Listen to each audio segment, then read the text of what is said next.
Bien, pues vamos a sumergirnos hoy en un clásico. Uno que, bueno, todo el mundo cree que conoce.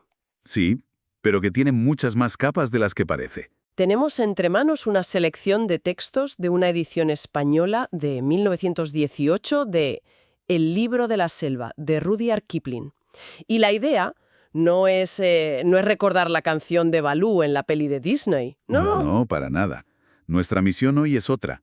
Vamos a tratar la selva como si fuera, pues, un país, con su propia constitución, sus leyes y su sistema político, Exacto, porque la famosa ley de la selva, que siempre se usa mal. siempre, no tiene nada que ver con el sálvese quien pueda. Es que es todo lo contrario. Es un código social y político increíblemente complejo. Y usaremos el viaje de Mowgli, este niño perdido, para entender cómo funciona de verdad esa sociedad. Veremos su historia no como un cuento, sino como un caso de estudio sobre la identidad, la ciudadanía y, al final, el exilio. Me encanta ese enfoque. Es como analizar la geopolítica de la selva. Tal cual. Pues vamos al lío. La historia arranca en las colinas de Sioni, con Padre Lobo y Madre Loba. Pero lo primero que nos encontramos no es un héroe, es un personaje bastante despreciable. Tabaki, el chacal. Y es un personaje fundamental para entender el orden social desde el minuto uno. Los lobos lo desprecian, lo llaman lameplatos, pero, y esto es clave, le tienen miedo. Le tienen pánico. El texto lo deja muy claro. Dice que cuando a Tabaki le entra la locura, que hoy llamaríamos rabia, ¿no? Sí, la hidrofobia. Pues se vuelve impredecible y muy peligroso.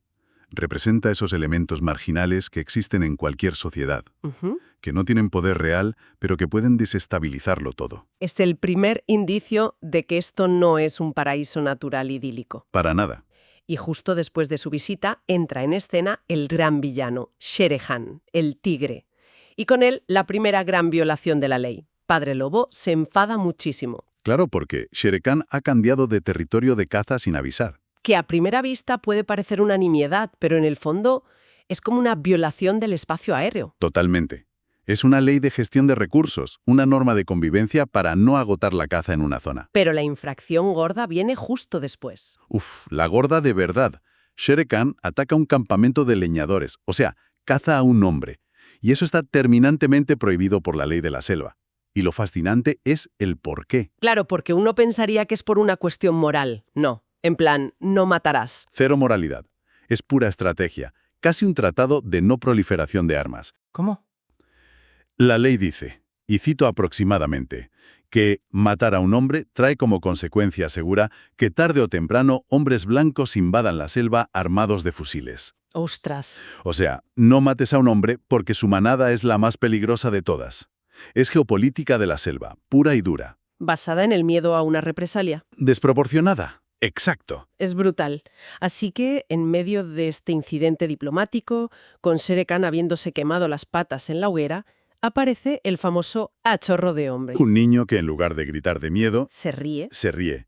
Y Madre Loba, a la que el texto llama Raksha, el demonio, en un gesto increíble, lo adopta. Y la escena en la cueva, esa confrontación es una declaración de intenciones para toda la historia, ¿verdad? Totalmente. Shere Khan exige su presa, pero Raksha se planta, no como una loba cualquiera, sino como una matriarca defendiendo su soberanía. Y le suelta a Shere Khan una frase que es una profecía. Desde luego, al final será esta cría humana quien le case a usted. Le da nombre, Mowgli, la rana, y con eso lo integra en su clan, desafiando al poder establecido. Y esto nos lleva a una escena que a mí me parece alucinante, el Consejo de la Roca. Que no es una manada de lobos y ya está.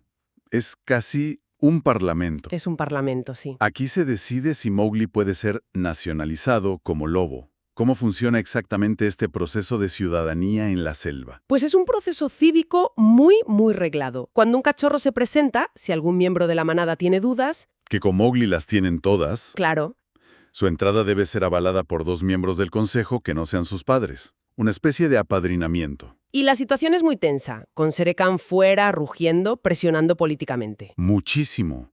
La manada duda. Y aquí llega lo que más me llama la atención. Los dos que lo apadrinan no son lobos. No. El primero es Balú, el oso pardo, y el segundo, Bagheera, la pantera. ¿Qué nos dice eso de la estructura social? Que un oso y una pantera tengan que intervenir en un asunto interno de los lobos? Es una pregunta excelente.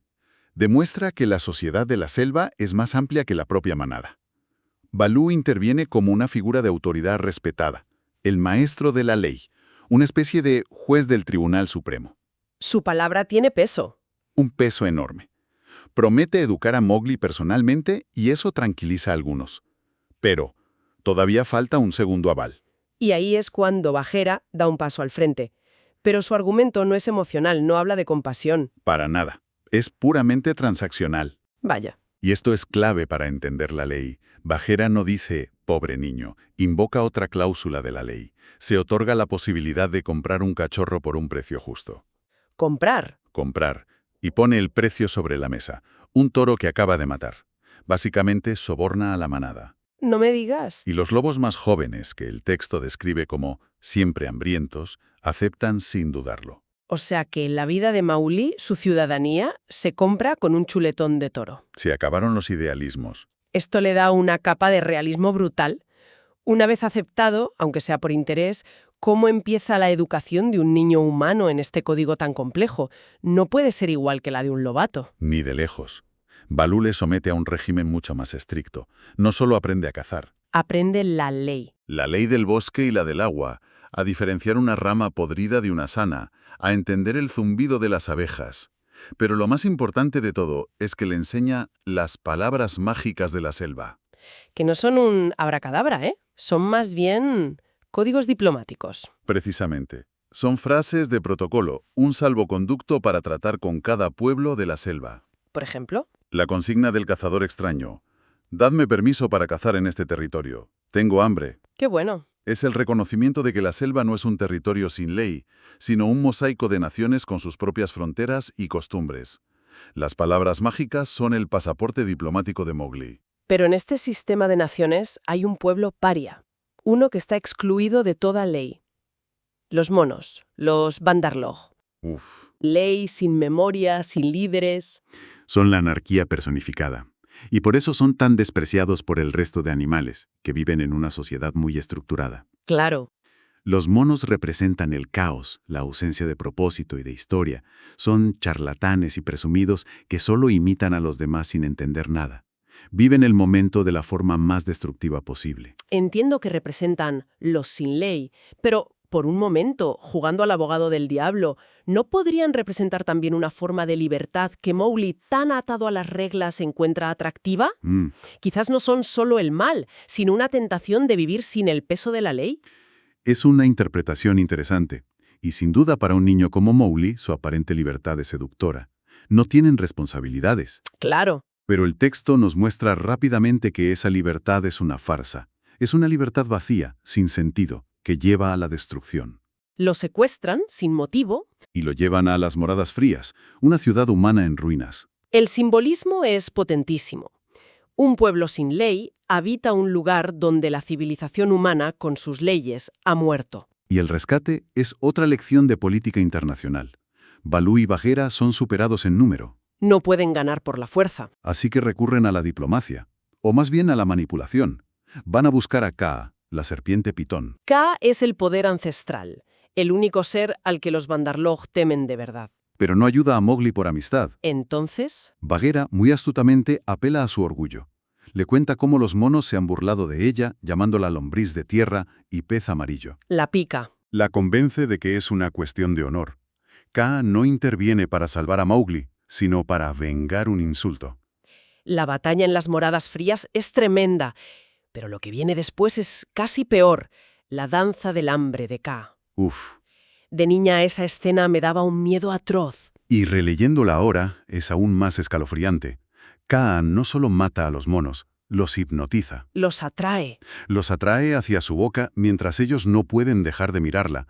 Es una escena que nos recuerda que, por muy civilizada y ordenada que sea la ley, debajo de todo eso subyace un poder primario, antiguo y aterrador. La selva tiene sus reglas, pero la naturaleza última... La del hambre y la muerte siempre está presente. Y a medida que Mowgli crece, esa dualidad se convierte en su problema. La manada, ahora que Akela es viejo y Shere Khan ha estado haciendo campaña política en su contra, empieza a verlo como un extraño. Sí, el ambiente se enrarece. Bagheera se lo dice muy claro. Te odian porque no pueden resistir tu mirada. Y en definitiva eres su nombre. Su mirada es la clave. Es un poder que los animales no entienden y por tanto temen. Él puede mirarlos a los ojos sin bajar la vista. Un desafío directo. Exacto. Y Bagheera, que es el personaje puente por excelencia porque nació en cautiverio entre hombres, entiende ambas realidades y le da el consejo definitivo. El arma definitiva. Si quieres sobrevivir, tienes que usar el arma definitiva de los hombres, la flor roja, el fuego. El conflicto estalla en otro consejo de la roca, que esta vez funciona como un juicio, ¿no? Un proceso de destitución. Totalmente. Aquela falla en una cacería, una excusa perfecta para que sus rivales lo aparten. Y Shere Khan aparece para reclamar lo que considera suyo. Y la manada, ya manipulada, grita: «Un hombre, nada tiene que ver con nosotros hombre alguno, que se vaya con los suyos». ¡Qué duro! Es una traición en toda regla. Es un momento de ruptura total. Mowgli, que hasta ese momento se sentía un lobo, se da cuenta de que, para ellos, nunca lo ha sido. Y entonces usa el fuego. Sí. Con una rama ardiendo, somete a la manada y a Shere Khan. Es una demostración de poder, pero es una victoria amarguísima. Y les dice esa frase terrible. Para mí ya no seréis nunca más mis hermanos. Por eso os llamaré perros. Es la aceptación forzosa de su identidad humana para poder sobrevivir. Pero al hacerlo se queda completamente solo, expulsado de su único hogar, y por primera vez en su vida llora. Es una escena potentísima. Muchísimo. Y Bagheera lo consuela diciéndole: se trata solo de lágrimas, como las que derraman los hombres. Ahora eres realmente un hombre. El dolor y la soledad son su rito de paso final hacia la humanidad. Ya no es el cachorro de lobo. Es un hombre exiliado. Intenta volver con los suyos a la aldea humana, pero Es otro desastre. otro fracaso, sí. No entiende sus leyes, que son mucho más extrañas que las de la selva. El dinero, el sistema de castas, la superstición. Vuelve a ser un bicho raro. De nuevo, el único lugar donde se siente cómodo es pastoreando búfalos, en la frontera entre los dos mundos. Y es desde esa frontera desde donde planea su venganza. Se reencuentra con Hermano Gris, uno de los pocos lobos que le es leal, y con el viejo Akela. Y juntos no preparan un ataque frontal contra Shere Khan. ¿No es mucho más inteligente? Es una auténtica maniobra militar. Utilizan el intelecto estratégico de Mowgli para organizar una estampida de búfalos y encerrar al tigre en un barranco. Es la síntesis perfecta de sus dos naturalezas, la inteligencia humana para planificar y el conocimiento de la selva para ejecutar. Exacto. Y cuando por fin mata al tigre y le está quitando la piel, aparece el cazador del pueblo, Buldeo, para intentar robársela. Y la reacción de Mowgli sella su destino. Sin dudarlo, llama a Akela para que someta al hombre. No lo mata. Pero usa el poder de la selva contra un humano. Eso es. Para la aldea, ese es el acto definitivo de brujería y traición. Lo expulsan apedreándolo, llamándolo demonio de la selva. Ahora también es un exiliado del mundo de los hombres. Ya no tiene sitio en ningún lado. El círculo se cierra. Vuelve a la roca del consejo con la piel de Shere Khan, cumpliendo la profecía de su madre loba. Ujú. Tiende la piel en la roca donde se sentaba Akela, el líder, y baila sobre ella. Es una imagen de una potencia increíble. Es un rey reclamando un trono que ya no quiere. Exacto. La manada le pide que vuelva, que sea su líder, pero él lo rechaza. Declara su independencia. Me arrojaron de la manada de los hombres y de los lobos. En adelante, cazaré solo en la selva. No va a someterse a ninguna ley que no sea la suya. Sin embargo, no se queda del todo solo, y esto es importante. Los 4 hijos de Raksha, sus hermanos de leche, deciden seguirle. Ah, claro. No vuelve a la manada. Funda su propia manada. Una nueva facción gobernada por un hombre. Con lo cual, al final del viaje, la ley de la selva se nos revela no como un simple código de supervivencia, No. sino como el tejido de una sociedad muy compleja, con su política, sus traiciones y sus luchas de poder. Totalmente. Y la historia de Mowgli es la de un inmigrante, un exiliado perpetuo, que lucha por encontrar su lugar cuando no encaja del todo en ningún mundo. Exactamente. Es la tragedia universal del que vive en la frontera. Y eso nos deja con una reflexión final para darle vueltas. A ver. El texto, casi de pasada, nos dice que con el tiempo Mowgli se casó y tuvo hijos, pero añade, esa es otra historia. Sí. Y la pregunta es inevitable. Después de ser rechazado por la selva que lo crió y por la aldea de su propia especie, ¿Podría alguien como Mowgli, definido por esa dualidad, integrarse realmente en el mundo humano? ¿O estaría destinado a ser siempre un habitante de la frontera, gobernado por una ley interior que solo él, y bueno, unos pocos más, comprendían de verdad?